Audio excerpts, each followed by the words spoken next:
તો વડોદરામાં સ્થાનિક સ્વરાજ્યની ચૂંટણીનો માહોલ જામી ગયો છે, ત્યારે હવે પ્રચારનો પ્રારંભ થયો છે। તો પ્રચાર દરમિયાન આક્ષેપ અને પ્રતિ આક્ષેપ પણ જોવા મળી રહ્યા છે। વોર્ડ 15માં 2 દિવસ અગાઉ જ કેટલીક સોસાયટીમાં બેનરો લાગ્યા હતા કે આ સોસાયટી રામ ભક્તોની છે, જેથી કોંગ્રેસે અહીં પ્રવેશ કરવો નહીં।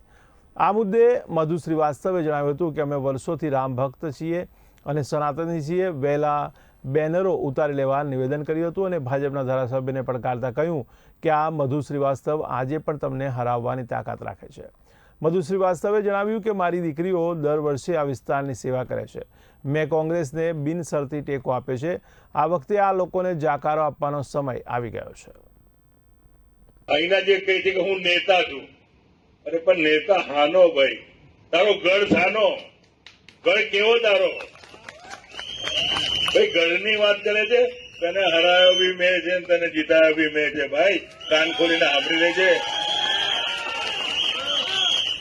તારાથી વધારે તો મારા દીકરાના 2500 વોટ વધારે નીકળ્યા હતા। કયો તારો ગઢ, કયો ગઢ કહેવાય છે?